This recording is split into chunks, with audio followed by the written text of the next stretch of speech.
Assalamualaikum. Today is 1st June 2020 and time is 3:13. We are going to discuss about transaction management and concurrency control. Students, previous lecture में हमने देखा था कि transaction क्या होती है. So any operation which reads from writes to database is called a transaction. और उसके बाद हमने देखा था कि मल्टी यूज़र डेटाबेस में मल्टीपल ट्रांजैक्शंस जब एग्जीक्यूट करते हैं तो कुछ ट्रांजैक्शंस ऐसी होती हैं जो कि कन्फ्लिक्टिंग ट्रांजैक्शंस होती हैं, मींस वो सेम डेटा को एक्सेस कर रही होती हैं सेम टाइम पे, तो उसकी वजह से प्रॉब्लम्स आते हैं. प्रॉब्लम क्या आता है, आपका जो डेटा है वो बेसिकली इनकन्सिस्टेंट हो जाता है. ठीक है, वो हमने देखा था उसकी एग्जांपल भी, इनकन्सिस्टेंट जो है वो कैसे होता है डेटा. और फिर हमने देखा था कि उसके सॉल्यूशंस क्या हैं. तो today we will discuss about the solutions के किस तरह से हम इसको ओवरकम कर सकते हैं कि आपका जो डेटा है वो इनकन्सिस्टेंट ना हो. ठीक है, तो एक तो सॉल्यूशन ये है कि जो डेटाबेस मैनेजमेंट सिस्टम होता है उसमें एक मॉड्यूल होता है जिसको हम स्केड्यूलर कहते हैं. स्केड्यूलर इज अ प्रोसेस जो कि स्पेशल प्रोसेस होता है डेटाबेस मैनेजमेंट सिस्टम में, जो कि कंकरेंट ट्रांजैक्शंस को के ऑपरेशंस को एग्जीक्यूट करने के लिए एक ऑर्डर इस्टेब्लिश करता है. उस ऑर्डर को हम कहते हैं सीरियलाइजेबल ऑर्डर या सीरियलाइजेबल स्केड्यूल. वो सीरियलाइजेबल स्केड्यूल को इस वजह से कहते हैं कि वो जो इंटरलीव्ड ट्रांजैक्शंस होती हैं उनको इस तरह से ऑर्डर करता है कि हमारा जो डेटा है वो कंसिस्टेंट रहे. ठीक है, तो अगर वो इस तरह का ऑर्डर हमें दे देता है, इंटरलीव्ड एग्जीक्यूशन ऑर्डर दे देता है हमें, इसमें ट्रांजैक्शंस जो हैं वो मिक्सअप भी हो रही हैं लेकिन हमारा जो जो डेटा है वो कंसिस्टेंट रहे, तो उसको हम कहते हैं सीरियलाइजेबल स्केड्यूल. तो एक तो सॉल्यूशन ये है कि हम स्केड्यूलर इम्प्लीमेंट करें डेटाबेस मैनेजमेंट सिस्टम में और उसके ऊपर छोड़ दें कि वो किस तरह से इसको हैंडल करता है. वो खुद ही जो कन्फ्लिक्टिंग ट्रांजैक्शंस होंगी उनके ऑर्डर को खुद ही मैनेज कर रहा होगा. तो काफ़ी ज़्यादा हेडेक जो है वो आपके ऊपर नहीं होगी बल्कि वो टोटली स्केड्यूलर के ऊपर होगी. Scheduler will take care about the scheduling order to ensure data consistency. तो एक तो सोल्यूशन ये है, लेकिन इसमें ये है कि ये आपका जो सिस्टम है फिर स्लो हो जाएगा क्योंकि स्केड्यूलर जो है वो हर ट्रांजैक्शन के ऊपर स्केड्यूलिंग देख रहा होगा, कर रहा होगा कि यहाँ पे कॉन्फ्लिक्ट तो नहीं आ रहा, कॉन्फ्लिक्ट तो नहीं आ रहा, and so on so for. So there is a big challenge for scheduler to maintain data consistency. Okay, तो प्रॉब्लम बेसिकली आता कब है? प्रॉब्लम जो है वो तब आता है जब दो ट्रांजैक्शंस जो हैं वो सेम डेटा के ऊपर काम कर रही हों. ठीक है, उनको एक्सेस कर रही हों और T1 है T2 है, अगर तो दोनों रीड कर रही हैं, ठीक है, तो रीडिंग के केस में कोई कन्फ्लिक्ट नहीं आएगा. ठीक है, लेकिन अगर एक भी राइट कर रही है और एक रीड कर रही है दूसरी वाली, तो कन्फ्लिक्ट आएगा. अगर दोनों भी राइट कर रही हैं तो तब भी कन्फ्लिक्ट आएगा. ओके, तो ये तीन केसेस ऐसे हैं जिस केस में हमारे पास प्रॉब्लम आता है. ठीक है, तो इसका एक सोल्यूशन जो है वो ये हम ये कह सकते हैं कि इसको हम कुछ इस तरह से मैनेज करते हैं यूजिंग लॉक्स. लॉक जो है वो गारंटी करता है कि आपके जो ट्रांजैक्शंस होंगी, क्योंकि सेम डेटा के ऊपर जब हम रीड या राइट कर रहे होते हैं, दो ट्रांजैक्शन, एक रीड कर रही होती है दूसरी राइट कर रही होती है या दोनों राइट कर रही होती है, तब प्रॉब्लम आता है. तो बजाय इसके कि सेम डेटा को सेम टाइम पे दो डिफरेंट ट्रांजैक्शन एक्सेस करें, हम उसको लॉक कर लेते हैं. तो इसके लिए क्या होगा, अगर आपका database management system multi user database management system है तो आप उसमें लॉकिंग मैनेजर जो है उसको इंट्रोड्यूस करवा दें, तो वो लॉक कर लेगा उस तरह की वो आपको सोल्यूशन प्रोवाइड करेगा इस साथ. ठीक है, तो लॉक मैनेजर जो है वो basically it is hardware based solution. ठीक है, तो इसमें बेसिकली क्या होगा, डिफरेंट लेवल्स के ऊपर हम लॉक्स जो हैं वो प्रोवाइड कर सकते हैं. फॉर एग्जांपल, हम डेटाबेस लेवल पे लॉक प्रोवाइड कर सकते हैं. डेटाबेस लेवल लॉक का मतलब ये होगा कि अगर दो ट्रांजैक्शन ने सेम डेटाबेस को एक्सेस करना है तो पहले जो ट्रांजैक्शन डेटाबेस यूज करना चाहती है वो उसको लॉक करे. ठीक है, और फिर वो जब वो उसको अनलॉक करेगी तो फिर वो अवेलेबल होगी दूसरी ट्रांजैक्शन के लिए. ओके, तो अगर हम डेटाबेस लेवल लॉक इम्प्लीमेंट करते हैं तो ये ऐसे ही है जैसे कि आप मल्टी यूज़र डेटाबेस को आप सिंगल यूज़र डेटाबेस बना रहे हैं। सिंगल यूज़र डेटाबेस में भी ऐसे ही था ना कि जब एट टाइम जो है वो एक सिंगल यूज़र जो है वो डेटाबेस को एक्सेस कर सकता है, तो not more than one user can access database at the same time. Okay, तो ये इसमें कुछ इस तरह से होगा काम। ये ऐसे ही है जैसे कि आप कभी बैंक में गए हो और वहाँ पे लॉकर रूम्स होते हैं, तो लॉकर रूम में मल्टीपल लॉकर्स होते हैं, अवेलेबल होते हैं, लेकिन उस लॉकर रूम की जो की है वो सिर्फ एक बंदे को दी जाती है ताकि वो अपना लॉकर जाके एक्सेस करे और उसको जो भी उसने करना है करे और वापस आ जाए और उसको लॉकर रूम को लॉक करके की वापस रिटर्न कर दे। जब वो की रिटर्न करता है तो फिर दूसरा बंदा जो है ना वो लॉकर रूम में जा सकता है। तो locker room is basically as database, ठीक है। सो उसमें सिर्फ एक एक बंदा एक टाइम पे जा सकता है। सपोज इस केस में होगा क्या, डेटाबेस लेवल लॉकिंग में होता क्या है बेसिकली इसमें एक यू नो कि एक डेटाबेस में मल्टीपल टेबल्स होते हैं, टेबल ए टेबल बी, इसमें दो टेबल्स हैं इस डेटाबेस में, और एक ट्रांजैक्शन T1 है, वो टेबल ए को एक्सेस करना चाहती है, ट्रांजैक्शन T2 जो है वो टेबल बी को एक्सेस करना चाहती है। ओके, दोनों ने डेटाबेस लेवल लॉक की रिक्वेस्ट सेंड कर दी, इसने भी और इसने भी सेम टाइम पे, ठीक है। किसी एक को लॉकर मिलेगा, ठीक है, वो ट्रांजैक्शन T1 को लॉक मिल गया, उसने लॉक गेट कर लिया, ओके हो गया उसने जब इसको लॉक गेट कर लिया तो टाइम 2 से लेकर टाइम 6 तक उसने ऑपरेशन परफॉर्म किया, जो भी उसने टास्क परफॉर्म करना था टेबल ए के ऊपर उसने किया, उसके बाद उसने लॉकर को अनलॉक कर दिया। अब जब लॉकर इसको नहीं मिला था तो ये बेसिकली वेट कर रहा था लॉकर का, ठीक है। तो जैसे ही ट्रांजैक्शन T1 ने लॉकर को अनलॉक किया तो फिर ये इसको मिल गया, ये इसने इसको लॉक कर लिया और फिर ये टाइम 6 से लेकर टाइम 9 तक ये बेसिकली इसको टेबल बी को जो है ना वो यूज़ करेगा, ठीक है। उसके बाद इसको अनलॉक कर देगा। तो ये टेबल डेटाबेस लेवल लॉक जो है वो ये उसका मैकेनिज्म ये है, ठीक है। तो इसमें आप देख सकते हैं कि सेम टाइम पे एक ही ट्रांजैक्शन परफॉर्म हो सकती है, ठीक है।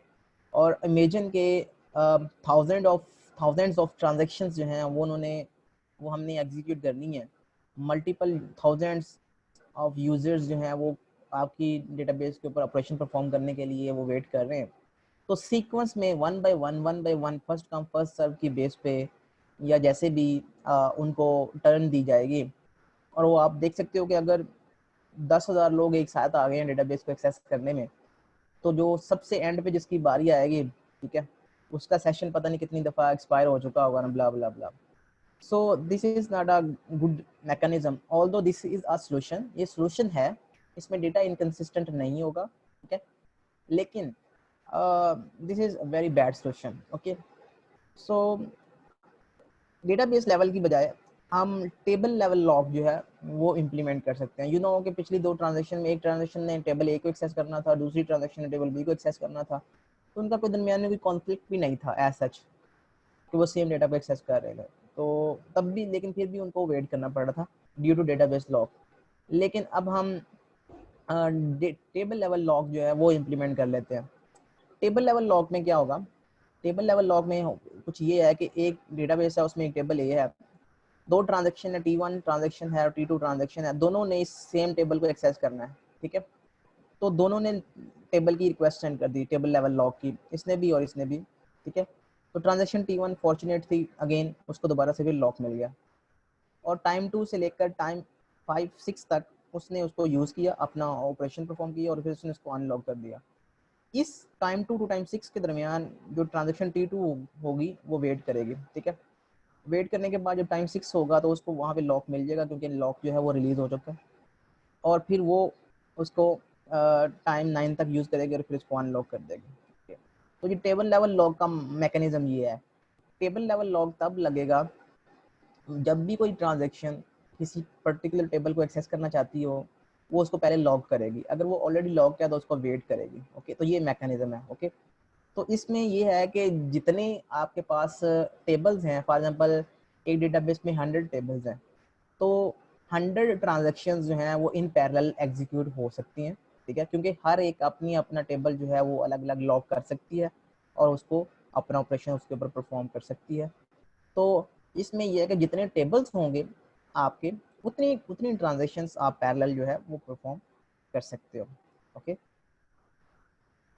So again this is again अगर 100 मैक्सिमम अगर आपके पास 1000 यूजर्स आ जाते हैं या 1000 से ज़्यादा यूजर आते हैं और आपके पास 100 टेबल्स हैं, तो आप सिर्फ 100 जो यूजर्स हैं वो मल्टीपल ट्रांजेक्शन परफॉर्म कर सकते हैं, बाकियों को फिर वेट करना पड़ेगा, लाइन में लगना पड़ेगा। तो this is not a good solution, and जैसे कि हम चाह रहे हैं वैसा सोल्यूशन नहीं है। तो बजाय इसके कि हम टेबल लेवल लॉक करें, हम क्यों ना पेज लेवल लॉक कर लें। पेज लेवल का मतलब क्या होता है, कि जब डेटाबेस सर जो है जी। सर ये जरा टेबल का एक बार दोबारा बता देंगे, मेरा थोड़ा कनेक्शन इशू हो गया था, तो पता नहीं चला मुझे बीच में से। जो भी ऊपर आपने थोड़े टेबल के बारे में जरा बता हाँ देंगे वो दोबारा, बेसिक लॉग हाँ टेबल। वो बेसिकली ये हम वीडियो रिकॉर्ड इसी वजह से करते हैं कि आपको कोई प्रॉब्लम आ जाएगा तो आप जो है ना वीडियो जो है ना दोबारा से आप देख सकते हो अपने। नहीं वो तो सर चल ठीक है, लेकिन मैं साथ साथ भी इसलिए देख रहा था ना कि बस बीच में थोड़ा प्रॉब्लम हो गई, तो इसलिए पता नहीं चला। चलें कोई नहीं, अच्छा। तो कंटिन्यू करें आप। टेबल लेवल लॉग में हम ये कह रहे थे कि अगर हमारे पास एक टेबल है और दो ट्रांजेक्शन सेम टेबल को एक्सेस करना चाहती हैं, तो एक पहले वो लॉक गेट करेंगे, तो जिसको लॉक मिलेगा, जो टेबल को लॉक कर लेगी, वो अपना एक्शन परफॉर्म कर सकती है, और उसके बाद जब वो अपना ऑपरेशन परफॉर्म कर लेगी तो वो उसको रिलीज कर देगी लॉक को, और फिर दूसरी ट्रांजेक्शन है वो उसको लॉक करेगी और उसको यूज़ करेगी। तो क्या मैं ये कह रहा था कि इसमें अगर आपके पास 100 टेबल्स हैं एक डेटाबेस में, तो 100 ट्रांजेक्शन्स मैक्सिमम जो है वो इन पैरेलल एग्जीक्यूट हो सकती हैं, क्योंकि हर एक अपना अपना टेबल जो है वो लॉक करके उसके ऊपर अपना ऑपरेशन परफॉर्म कर सकती है। Okay, so it is either के good है as compared to database level lock, but still it is not a viable solution. Thousands of millions of users जो है वो आपका ट्रांजेक्शन का वेट कर रहे होते हैं, अपनी ट्रांजेक्शन का, तो वो इतना वेट नहीं कर सकते कि अभी कि आप वो पहले एक ट्रांजेक्शन एक टेबल को लॉक करे, फिर दूसरी ट्रांजेक्शन उस टेबल का वेट कर रही है, and so on so forth. So हम कहते हैं कि बजाय इसके कि हम टेबल लेवल लॉक करें, हम पेज लेवल लॉक कर लेते हैं। पेज लेवल लॉक, पेज का क्या मतलब होता है, एक पेज जो होता है ना, वो अगर आप ऑपरेटिंग सिस्टम आपने पढ़ा या कंप्यूटर आर्किटेक्चर पढ़ा है, तो एक पेज का जो नॉर्मल साइज होता है ना, वो 1 KB से 1 KB 2 KB 4 KB 8 KB 16 KB 2 की पावर्स में होता है। तो नॉर्मली 8 KB साइज होता है एक पेज का। मीन्स जब हम डेटाबेस जो है वो आपकी कहाँ पे होती है, डेटाबेस आपकी हार्ड डिस्क के होती है। तो जब फाइल में जब उसके ऊपर हमने कोई ऑपरेशन परफॉर्म करना है तो वो मेमोरी में लोड करनी पड़ती है। अब वो मेमोरी में जब लोड करते हैं फाइल्स को, तो वो पेजेस की फॉर्म में लोड होती है। तो एक एक टेबल जो है वो हो सकता है डिपेंडिंग अपॉन टपल्स, उसमें कितनी टपल्स हैं, हो सकता है उसके 100 पेजेस हों एक टेबल के, या हो सकता है उसके 1000 पेजेस हों। तो हम अब एक ट्रांजेक्शन ने पेज नंबर 2 एक्सेस करना है, और दूसरी ट्रांजेक्शन ने पेज नंबर 11 एक्सेस करना है, और तीसरी ट्रांजेक्शन ने पेज नंबर 32 एक्सेस करना है सेम टेबल का। तो उनको हम अलग अलग जो है वो पेज लेवल लॉक्स जो है वो प्रोवाइड कर सकते हैं। ठीक है, तो पेज लेवल लॉक में क्या होगा, एक टेबल है फॉर एग्जांपल, उसमें हमारे पास दो पेजेस हैं, पेज 1 और पेज 2। ठीक है, एक ट्रांजेक्शन T1 है जो कि रो 1 एक्सेस करना चाहती है, एक ट्रांजेक्शन T2 है जो कि रो नंबर 5 और 2 एक्सेस करना चाहती है। ओके, तो रो नंबर 1 और 2 और 3 जो है ये पेज नंबर 1 में आ रही है, रो नंबर 4 5 6 जो है वो पेज नंबर 2 में आ रही है। इसने पेज रो नंबर 1 एक्सेस करना है, इसने रो नंबर 2 5 एक्सेस करना है। मींस इसने पेज नंबर 1 एक्सेस करना है, इसने पेज नंबर 2 एक्सेस करना है। तो लिहाजा वो पेज 1 की रिक्वेस्ट सेंड करेगी, ये पेज 2 की रिक्वेस्ट करेगी। इसको भी लॉक मिल जाएगा क्योंकि पेज 1 अवेलेबल है, इसको भी पेज 2 मिल जाएगा क्योंकि पेज अवेलेबल है। तो दोनों, ये पेज 1 को लॉक कर लेगी ट्रांजेक्शन T1, और ये ट्रांजेक्शन पेज 2 को लॉक कर लेगी। ओके, तो दोनों उसके ऊपर प्रोसेसिंग परफॉर्म करेंगे। अब इसको रो नंबर 2 भी चाहिए। जब रो नंबर 2 जो है वो बेसिकली पेज नंबर 1 में है, तो पेज नंबर 1 जो है जब अनलॉक होगा, अभी तक लॉक है, इसने 6 पे जाके अनलॉक होगा पेज नंबर 1। तो ये जब इसको पेज नंबर 1 की रिक्वेस्ट सेंड करेगी ट्रांजेक्शन T2, तो ये इसको वेट करना पड़ेगा क्योंकि पेज 1 किसी और ने लॉक किया हुआ है, T1 ट्रांजेक्शन ने लॉक किया हुआ है। तो जब टाइम 6 पे इसको अवेलेबल होगा और फिर ये इसको लॉक कर सकती है। ठीक है, तो इसमें ये है कि जितने पेजेस हैं होंगे आपकी, उतनी ट्रांजेक्शन्स इन पैरेलल जो है वो मैक्सिमम आप परफॉर्म कर सकते हो। तो this is a good solution as compare to database level lock and table level lock. Okay, तो इवन दो कि अगर आप कहता है कि हम अगर मज़ीद इसको डिग डाउन करें, ठीक है, और अपना जो लेवल है नंबर ऑफ उसको लॉक लेवल को रो लेवल लॉक पे ले आए तो हम इसको मज़ीद बेहतर कर सकते हैं। रो लेवल लॉक जो है उसका क्या मतलब है कि हम इंडिविजुअल रोज को भी हम लॉक कर सकते हैं, ठीक है। सो इस केस में अगर T1 ने रो नंबर 1 को एक्सेस करना है और T2 ने रो नंबर 2 को एक्सेस करना है तो वो रो नंबर 1 की को लॉक कर लेगी T1, और T2 जो है वो रो 2 को लॉक कर लेगी, और दोनों अपनी अपनी प्रोसेसिंग परफॉर्म करके उसको अनलॉक कर लेंगी। तो कोई कंफ्लिक्ट नहीं आएगा, किसी को वेट नहीं करना पड़ेगा। तो रो लेवल लॉक जो है वो बहुत बेटर है as compare to table level lock और database level lock and page level lock. But इसको मैनेज करने के लिए आपको बहुत क्या कहते हैं मैनेजमेंट करनी पड़ेगी इसकी। इसकी बेसिकली मैनेजमेंट किस तरह से होगी कि हर रॉ का रिकॉर्ड रखना पड़ेगा कि कौन सी रॉ जो है वो लॉक है, कौन सी रॉ लॉक नहीं है। तो इसके लिए बेसिकली बिट मैप जो है वो यूज़ करते हैं। बिट मैप जो है वो बिट वेक्टर होता है, हाँ, जिसमें जितनी हमारे पास टपल्स होंगी, फॉर एग्जांपल हमारे पास सारे टेबल्स में 1 मिलियन टपल्स हैं तो 1 मिलियन उसका साइज़ होगा, और हर इंडेक्स के ऊपर आप 0 या 1 रख सकते हैं, ठीक है। तो 1 मिलियन इंडेक्सेस होंगे और हर इंडेक्स के ऊपर आप जो है वो 0 या 1 रख सकते हो। 0 का मतलब है कि वो अनलॉक है और 1 का मतलब होगा कि वो लॉक है, ठीक है। तो उसको आप मैनेज कर सकते हो इस तरह से, ठीक है। तो जिस तरह से आप रो लेवल लॉक मैनेज कर सकते हो, इस तरह से आप फील्ड लेवल लॉक भी मैनेज कर सकते हो, ठीक है। So sometimes field level locks जो हैं वो ज़्यादा अप्रोप्रिएट लगते हैं as compare to row level lock. तो इट प्रोवाइड्स यू फ्लेक्सिबिलिटी कि आपने कौन कौन सा जो है वो लॉक यूज़ करना है। तो ये थे डिफरेंट लेवल ऑफ लॉक्स जो कि सोल्यूशन प्रोवाइड करते हैं आपको जब आप कंकरेंट ट्रांजेक्शन्स जो हैं वो एग्जीक्यूट कर रहे होते हैं, ठीक है, और डेटा इनकंसिस्टेंट ना हो तो उसमें आप लॉक्स जो हैं वो लेके आ सकते हो, ठीक है।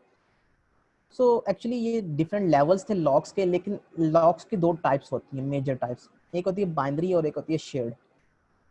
बाइनरी लॉक्स ऐसे होते हैं जो कि जिसको हम कहते हैं लॉक और अनलॉक, उसकी दो स्टेट्स होती हैं। अगर किसी ने लॉक किया हुआ है तो वो लॉक स्टेट में होगा, अगर उसने किसी को अगर कोई जो है वो डेटाबेस या पेज हमारा लॉक नहीं है तो उसको हम अनलॉक स्टेट कहेंगे, ठीक है। तो जब जिसकी जो दो स्टेट्स होती हैं बाइनरी लॉक, उसमें अगर लॉक है तो कोई और जो है उसको यूज़ नहीं कर सकता। सेम सिंगल ट्रांजैक्शन जो है वो बेसिकली यूज़ कर सकती है जिसने उसको लॉक किया होगा, दूसरी ट्रांजैक्शन उसको लॉक नहीं कर सकती, यूज़ नहीं कर सकते। शेयर्ड लॉक्स ऐसे लॉक्स होते हैं जो कि शेयरेबल होते हैं। शेयरेबल का मतलब ये होता है कि ऑल्दो कि एक लॉक किया हुआ है एक ट्रांजैक्शन ने किसी डेटा को या पेज को, लेकिन वो शेयरेबल लॉक है। उस टाइम पे कोई और अगर यूज़ करना चाहता है तो वो उसको यूज़ कर सकता है, बजाय इसके कि कन्फ्लिक्ट ना आए। फॉर एग्जांपल दोनों ट्रांजैक्शन जो हैं वो दो ट्रांजैक्शन जो है वो सेम पेज को रीड करना चाहती हैं तो कोई कन्फ्लिक्ट नहीं है, रीडिंग के केस में कोई कन्फ्लिक्ट नहीं आ रहा। तो बजाय इसके वो बाइनरी लॉक कर ले और उसको दूसरे को रीड ना करने दे, हालांकि दूसरी ट्रांजैक्शन में भी तो रीड ही करना है, तो उस केस में वो बजाय इसके उसका वेट करे वो शेयर्ड लॉक यूज़ कर ले। शेयर्ड लॉक यूज़ करने से ये फ़ायदा होगा कि दोनों ट्रांजेक्शन्स जो हैं वो सेम टाइम पे सेम डेटा को रीड कर रही होंगी, सेम पेज को रीड कर रही होंगी, ठीक है। तो कन्फ्लिक्ट भी नहीं है, कोई प्रॉब्लम भी नहीं है। तो इस केस में वो शेयर्ड लॉक जो है वो यूज़ कर सकते हैं। कहता है कि shared lock produces no conflict as long as all concurrent transactions are read only, okay. अगर सारी की सारी ट्रांजैक्शंस जो हैं वो रीड ओनली हैं तो आप शेयर्ड लॉक यूज़ कर सकते हैं। तो शेयर्ड लॉक का ये बेनिफिट होता है, ये फ़ायदा होता है, ओके।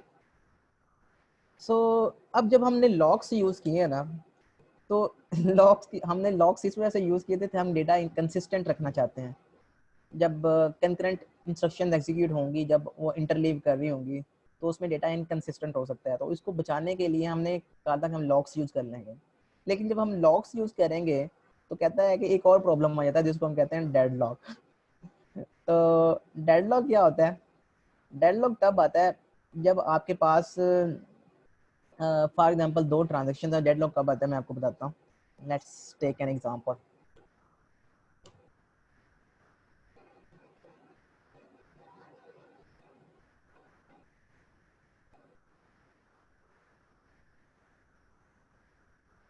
सो सपोज हमारे पास एक ट्रांजैक्शन T1 है, ठीक है, और एक ट्रांजैक्शन जो है वो हमारे पास T2 है, ठीक है। और हमारे पास जो टेबल्स हैं, इसने ए और बी टेबल को यूज़ करना है, ठीक है, और इसने भी ए और बी टेबल को यूज़ करना है। ये टेबल लेवल लॉग हम इम्प्लीमेंट करने जा रहे हैं, ठीक है। सो इस ट्रांजेक्शन को टेबल ए और टेबल बी चाहिए, और इस ट्रांजेक्शन को भी टेबल ए और टेबल बी चाहिए, ठीक है। तो ये हमारे पास टेबल ए भी है यहाँ पे और टेबल बी भी है यहाँ पे।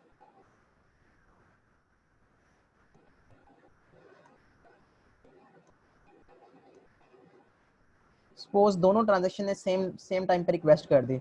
इसने रिक्वेस्ट कर दी ए की, ठीक है, तो इसको लॉक मिल गया, ओके। इसने इसने रिक्वेस्ट कर दी बी की उस टाइम पे, इसको लॉक मिल गया, ओके। अब इसने इसकी रिक्वेस्ट कर दी, तो ये वेट करेगा इसका, क्योंकि ये ट्रांजेक्शन T1 को एलोकेटेड है, और ये इसने बी की भी रिक्वेस्ट की है, ठीक है, तो ये इसका वेट करेगा।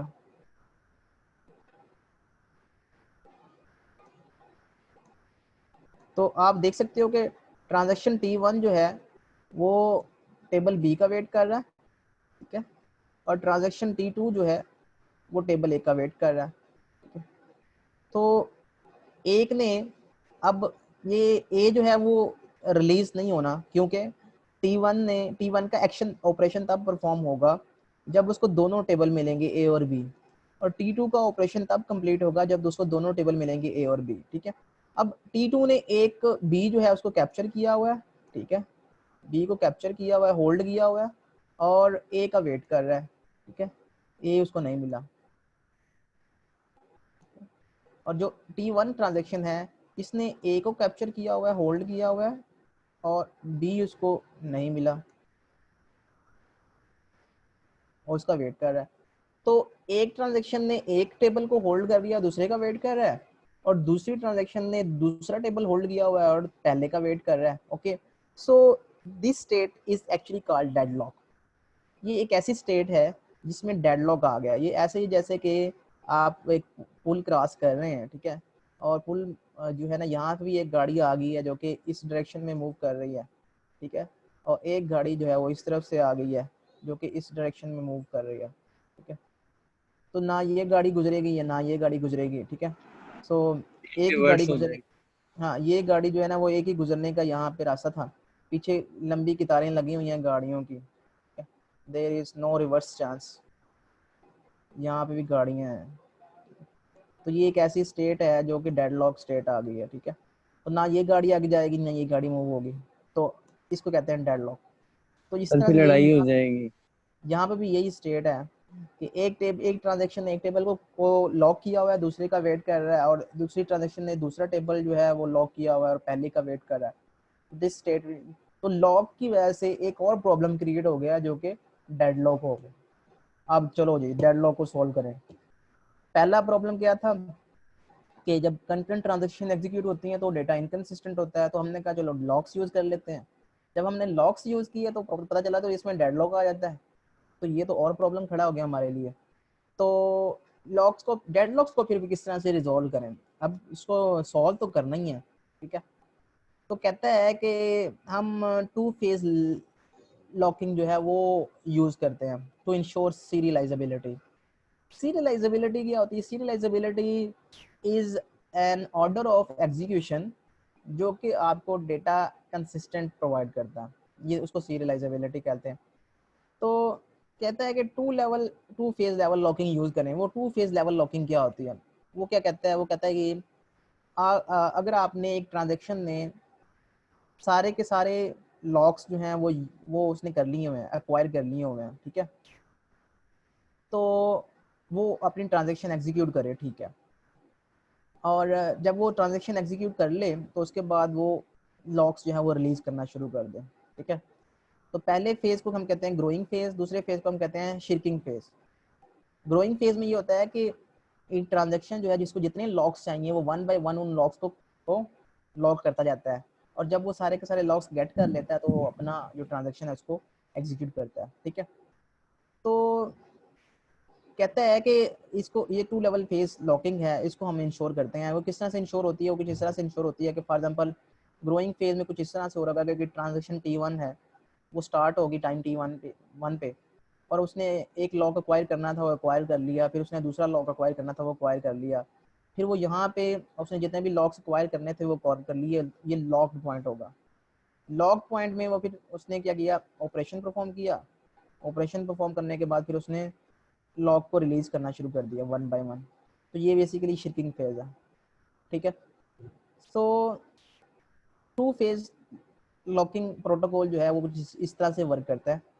अब इसमें क्वेश्चन ये है कि जिस तरह से वो सेम दो ट्रांजेक्शन है वो ये वाला काम करना शुरू कर देती हैं, तो यहाँ पे वही वाला प्रॉब्लम आ सकता है डेडलॉक वाला कि अगर एक ने ए टेबल को लॉक कर लिया और दूसरी ने बी टेबल को लॉक कर लिया है, तो वो दूसरा जो है ना वो कभी भी उनका लॉक पॉइंट आएगा ही नहीं। जब उनका लॉक पॉइंट आएगा नहीं तो वो फिर अपनी जो ऑपरेशन है वो परफॉर्म नहीं कर पाएंगे एंड सो ऑन। तो इसका सोल्यूशन क्या है?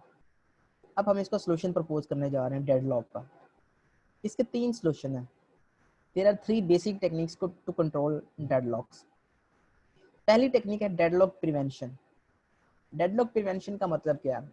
डेडलॉक प्रिवेंशन का मतलब ये है कि आप ग्रोइंग फेज जो है उसको स्टार्ट करें, ठीक है। जैसे जैसे आपको किसी लॉक की जरूरत पड़ती है आप उसको लॉक करें। सपोज आपने एक ट्रांजेक्शन T1 में टेबल ए को लॉक कर लिया और उसको टेबल बी भी चाहिए और टेबल बी को लॉक करने जा रहा था तो पता चला कि टेबल बी तो पहले से लॉक हो गया हुआ है। तो डेडलॉक प्रिवेंशन ये कहती है कि आप जो है वो लॉकिंग जो है वो बंद कर दें और जितने भी आपने ऑलरेडी लॉक किए हुए हैं, ठीक है, रिसोर्सेज को, मैं रिसोर्सेज की बात करूँगा, अगर जितने आपने रिसोर्सेज पहले लॉक किए हुए हैं उसको अनलॉक कर दें और आपकी ट्रांजेक्शन जो है वो दोबारा से वो जितनी ट्रांजेक्शन एग्जीक्यूट होगी उसको रोल बैक करें, ठीक है, और ट्रांजेक्शन आपकी दोबारा से स्टार्ट होगी, रीस्केड्यूल होगी। Deadlock prevention is a technique in which जब एक ट्रांजेक्शन रिक्वेस्ट कर रही होगी न्यू लॉक की, ठीक है, और वो न्यू लॉक उसको नहीं मिलेगा, ठीक है, तो वो क्या करती है, वो ट्रांजेक्शन वहाँ पे स्टॉप हो जाती है, ट्रांजेक्शन अबॉर्टेड हो जाती है, बंद हो जाती है, और जितनी ट्रांजेक्शन एग्जीक्यूट हो चुकी थी वो सारी की सारी रोल बैक होती है, ठीक है, और वो सारे के सारे लॉक्स जो है वो रिलीज कर देती है जो उसने ऑब्टेन किए होते हैं ऑलरेडी, ठीक है, और ट्रांजेक्शन रीस्केड्यूल होती है, दोबारा से चलेगी ट्रांजेक्शन। ये है deadlock prevention. Okay, deadlock detection क्या होता है? डेडलॉक डिटेक्शन ये होता है कि जब डेडलॉक आएगा तो फिर देखेंगे क्या होगा, ठीक है। अब पता चले कैसे चलेगा कि डेडलॉक आ गया हुआ है? जब एक सिस्टम में एक एक ट्रांजेक्शन दूसरी का वेट कर रही है, दूसरी ट्रांजेक्शन पहली ट्रांजेक्शन का वेट कर रही है, तो डेडलॉक होगा। तो पता कैसे चलेगा कि डेडलॉक है? तो कहता है कि periodically after some time intervals, 1 second के बाद, 2 सेकंड के बाद हमारे पास एक एल्गोरिथम होगा, वो रन करेंगे तो पता चलेगा कि डेडलॉक है कि नहीं है, ठीक है। डेडलॉक कब होता है? डेडलॉक बेसिकली तब होता है जब एक सर्कल बन रहा होता है।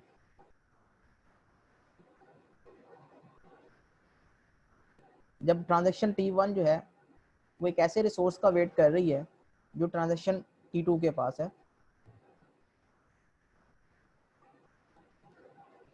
और ट्रांजेक्शन T2 जो एक ऐसे ऐसे रिसोर्स का वेट कर रही है जो कि ट्रांजेक्शन T3 के पास है, उसने हेल्ड होल्ड किया हुआ है, और ट्रांजेक्शन T3 के पास एक ऐसा उसको रिसोर्स चाहिए जो ट्रांजेक्शन T1 के पास है। तो जब एक सर्कल बन रहा होगा, सर्कल में रिसोर्सेज जो हैं, ट्रांजेक्शन जो है एक दूसरे का वेट कर रही होंगी, होल्ड एंड वेट, तो तब जो है वो बेसिकली डेडलॉक आता है, ठीक है। डेडलॉक की 4 कंडीशंस हैं, वो अगर होल्ड करेंगी तो तब डेडलॉक आएगा। उनमें से एक कंडीशन ये है कि सर्कल बन रहा होता है, अगर सर्कल बन रहा हो तो डेडलॉक होगा, ठीक है।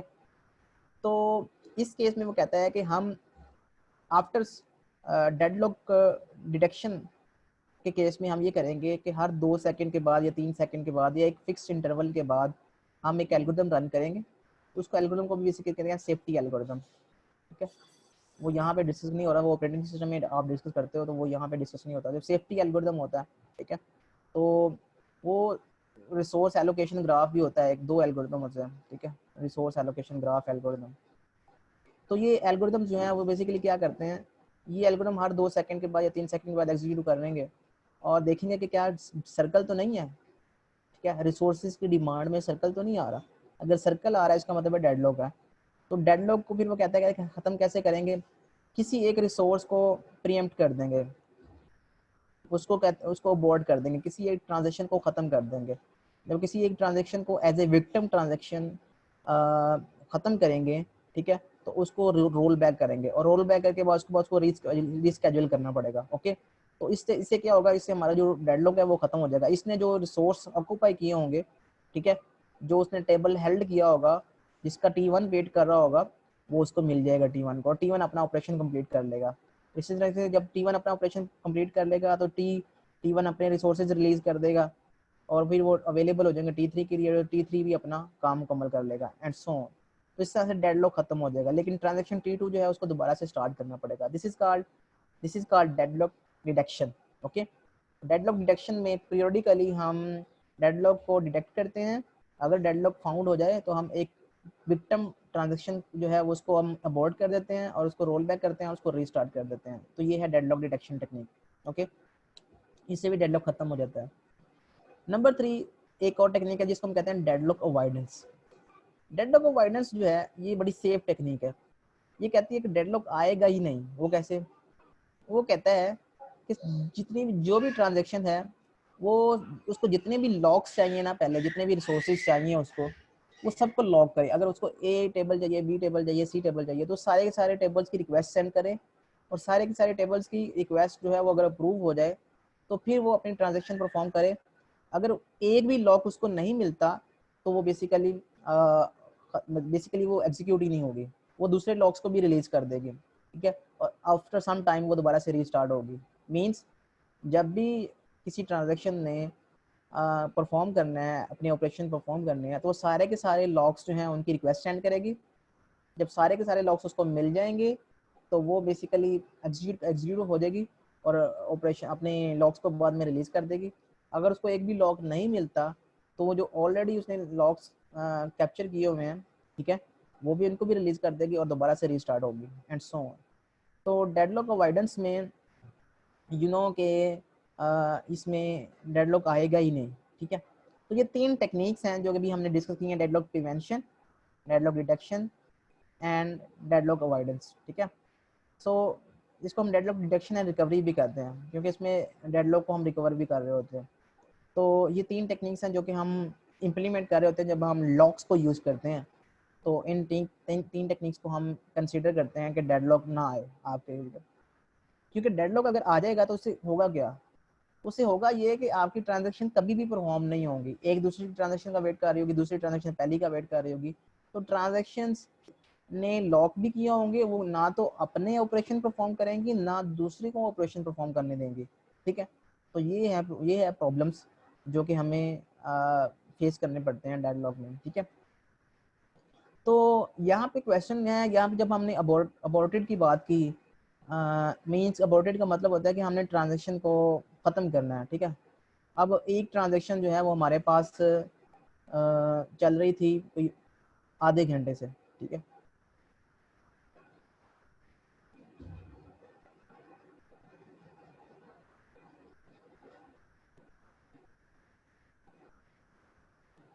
अब हम बात करते हैं कि फॉर एग्जांपल T1 की हम बात कर रहा था, T1 और T2 और T3 3 ट्रांजैक्शंस हैं, और हमने डेडलॉक को ख़त्म करना है। डेडलॉक डिटेक्ट हो गया कि डेडलॉक है, ठीक है, और ये इसका वेट कर रहा है, ये इसका वेट कर रहा है, ये इसका वेट कर रहा है इस ट्रांजैक्शन का, और हमने पता चला कि हमने किसी एक को ख़त्म करना है, अब डेडलॉक इसको किल करना है इस ट्रांजैक्शन को, और ये दोबारा से रीस्टार्ट हो गया। फॉर एग्जाम्पल ये ट्रांजैक्शन जो है ये 5 इसका ऑपरेशन था 5 मिनट का, सपोज इसका ऑपरेशन था 2 मिनट का, इसका ऑपरेशन था 1 घंटे का, ठीक है। तो हमने उस ट्रांजैक्शन को ख़त्म कर दिया, किल कर दिया, जो कि जिसने कोई 55 मिनट्स का टास्क जो है वो कंप्लीट कर लिया था, ठीक है, और बाकी 5 मिनट का काम जो है इसका रह गया था। तो ये 5 मिनट्स का जो टास्क है इसने अभी वो कंप्लीट करना था मजीद, तो इसका काम जो है वो 1 घंटे का कंप्लीट हो जाना था, तो हमने उसको ख़त्म कर दिया, अबॉर्ट कर दिया। जब उसको अबॉर्ट कर दिया तो उसको रोल बैक भी करना पड़ेगा, रोल बैक में भी इतना टाइम लगेगा जितना कि हमें इसने एग्जीक्यूट करने में लगा। तो ये बहुत एक्सपेंसिव ऑपरेशन होगा। किसी भी ट्रांजैक्शन को अबॉर्ट करना, फिनिश करना, उसको किल करना, ये बड़ा एक्सपेंसिव ऑपरेशन होगा। ये बड़ा ध्यान से देखना पड़ेगा कि पहले T1 को हम करेंगे, T2 को करें या T3 को करें, ये हम किस को करें, ठीक है। तो सम टाइम ऐसा भी होगा कि अगर एक ट्रांजैक्शन को किल करने से भी और जो आपका डेडलॉक है वो ख़त्म नहीं होगा। हो सकता है कि वो आपस में भी इनका एक सर्कल बन रहा हो 2 ट्रांजैक्शन का, तो उस केस में आपको एक और ट्रांजैक्शन जो है उसको किल करना पड़ेगा। और हो सकता है कि फिर भी अगर ज़्यादा ट्रांजैक्शंस हैं, ठीक है, तो मोर देन 2 ट्रांजैक्शन जो को भी आपको किल करना पड़े, ठीक है। तो इन वर्स्ट केस आपको n-1 ट्रांजैक्शन जो है वो किल करनी पड़ सकती हैं, ठीक है। सो ये बहुत एक्सपेंसिव ऑपरेशन होते हैं किसी भी ट्रांजैक्शन को किल करना, क्योंकि उनको रोल बैक करना पड़ेगा, रोल बैक करके फिर उनको रीस्टार्ट भी करना पड़ेगा, दोबारा से वो काम स्टार्ट करेंगे अपना, तो सिस्टम के रिसोर्सेज वेस्ट हो रहे होंगे। 1 घंटा उसने प्रोसेसिंग की है, सीपीयू यूज़ किया है, ठीक है, तो 1 घंटा उसको दोबारा से सीपीयू यूज़ करना पड़ेगा, और फिर उसको डेडलॉक आ जाएगा उतनी देर में, तो उसको फिर वो किल हो जाएगी, तो फिर इसको दोबारा से ये चलना रिस्टार्ट करना पड़ेगा। तो ये इसको ये बेचारे के साथ नाइंसाफ़ी होगी कि बार बार इसको रिस्टार्ट कर देते हैं। इसको कहते हैं starvation. Starvation is a technique, starvation is a problem जो कि जिसका मतलब ये होता है कि आप किसी एक ख़ास ट्रांजैक्शन के साथ नाइंसाफ़ी कर रहे हो, ठीक है, उसको चलने नहीं दे रहे, उसका काम नहीं होने दे रहे हैं, ठीक है, तो इसको उसको कहते हैं स्टारवेशन का शिकार हो गया वो चीज़, ठीक है। तो इसमें ये प्रॉब्लम स्टारवेशन का प्रॉब्लम आ सकता है कि आप बार बार जो है वो एक ही को किल किए जा रहे हो, ठीक है, और सीपीयू रिसोर्सेज को अपने को यूज़ कर रहे हो, मेमोरी रिसोर्सेज को यूज़ कर रहे हो, ठीक है। तो तो किस ट्रांजैक्शन को एफिशिएंटली किल करें, इस केस में तो हमें T3 को किल करना चाहिए था, क्योंकि 2 मिनट की ट्रांजैक्शन थी, इसको किल कर देते, इसका काम भी हो जाता है, इसका काम भी हो जाता है, और ये दोबारा से फिर हम इसको रीस्टार्ट करते, 2 मिनट हमारे वेस्ट होते हैं। ओके, तो ये किस तरह से पता चलेगा कि किस ट्रांजैक्शन को किल करना है? तो इसका एक सोल्यूशन है time stamping. Time stamping is a solution जो कि बताता है कि कौन सी ट्रांजैक्शन जो है वो कितनी ओल्डर है, ठीक है। ये है कि जब भी एक ट्रांजैक्शन स्टार्ट होगी उसके साथ हम एक टाइम स्टैंप लगा देंगे। Time stamp is a number, जैसे नंबर है 1 4 6 7। ओके, टाइम स्टैंपिंग जो है ये टेक्निक जो है इसमें दो बेसिकली हमारे पास प्रॉपर्टीज होती हैं। एक प्रॉपर्टी होती है कि हर ट्रांजैक्शन का एक यूनिक आईडी होगा, ठीक है, इस ट्रांजैक्शन का आईडी डिफरेंट होगा टाइम स्टैम्प, इस ट्रांजैक्शन T3 का टाइम स्टैम्प जो है वो डिफरेंट होगा, फॉर एग्जांपल वो 1 4 6 9 है, और T1 का जो टाइम स्टैम्प है वो डिफरेंट है, फॉर एग्जांपल वो है 13 4 7, ठीक है। तो हर एक का अपना एक यूनिक टाइम स्टैम्प होगा, ठीक है, नंबर 1। नंबर 2 प्रॉपर्टी इसमें होती है मोनोटोनिसिटी, ठीक है। मोनोटोनिसिटी का मतलब क्या होता है? मोनोटोनिसिटी का मतलब ये होता है कि इंक्रीजिंग ऑर्डर में ये बढ़ेगा नंबर, ठीक है। अगर एक नंबर जो है वो ये है, तो नेक्स्ट जो ट्रांजैक्शन होगी उसको इससे बड़ा नंबर मिलेगा, ठीक है। ये नहीं है कि इस नंबर से पता चलेगा कि ये जो ट्रांजैक्शन T3 है ये बाद में आई थी और T2 जो है वो पहले आई थी, और इस नंबर से पता चल रहा है कि T1 जो है पहले आई थी, और T3 जो है, अगर हम इसको हम T3 को साइन करते हैं, ये T2 को साइन करते हैं, इसको हम T3 को साइन करते हैं, और ये हम T1 को साइन करते हैं, तो आप देख सकते हैं T1 जो है वो पहले आई थी ट्रांजैक्शन, ये ओल्डर ट्रांजैक्शन है एज कम्पेयर टू T2 और T3 के, और T2 जो है वो ओल्डर ट्रांजैक्शन है T3 के, T3 बाद में आई थी। तो इससे जब हम किल करने लगेंगे तो हम देखेंगे किसका ट्रांजैक्शन किसका टाइम स्टैम्प नंबर जो है वो बड़ा है। जिसका टाइम स्टैम्प नंबर बड़ा होगा हम उसको किल करेंगे। क्यों? क्योंकि वो ओल्डर नहीं होगी। अगर किसी का टाइम स्टैम्प छोटा है तो इसका मतलब है वो काफ़ी देर से उसके ऊपर प्रोसेसिंग हो रही है, वो बहुत पहले आई हुई है वो ट्रांजेक्शन, और ज़्यादा टाइम लेती है, तो इस वजह से हम उसको किल नहीं कर सकते। तो जिसका टाइम स्टैम्प सबसे बड़ा होगा हम उसको किल करेंगे, ताकि पता चल जाए कि ये ट्रांजैक्शन जो है ये अभी अभी आई थी, तो इसने ज़्यादा काम नहीं किया होगा, ज़्यादा प्रोसेसिंग नहीं की होगी, तो इसको हम रीस्टार्ट भी कर सकते हैं। ओके, तो time stamping is a solution of concurrency control, ठीक है। तो अब आपको आइडिया हो रहा होगा कि हम बेसिकली किस तरफ जा रहे हैं, ठीक है। 2-3 मिनट की ब्रेक लेते हैं, फिर मैं यहाँ से स्टार्ट करता हूँ दोबारा से। नेक्स्ट लेक्चर में हम ये वेट एंड डाई और बॉन्ड एंड वेट चेंज जो है इनको डिस्कस करेंगे, तो फिर आपका जो कंटेंट्स हैं वो तकरीबन एंड हो जाएंगे। एक टॉपिक है उसमें जो हमें मिस कर दिया था वो था स्टोर प्रोसीजर्स।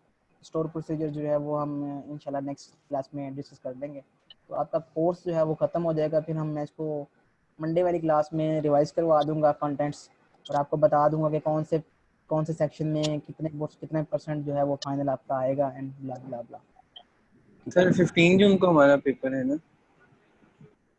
हाँ डेट शीट आपको मिल जाएगी कि मिल गई होगी तो 19 जून को नहीं है? डेट शीट नहीं आई सर मैं। वो बेसिकली कह रहे हैं कि जो पेपर है ना आपका वो एंड ऑफ जून में शुरू होगा। सर वो एक मेल आई है मतलब कि और पॉलिसी उसके मुताबिक 29 जून से लेकर 15 जुलाई तक होंगे।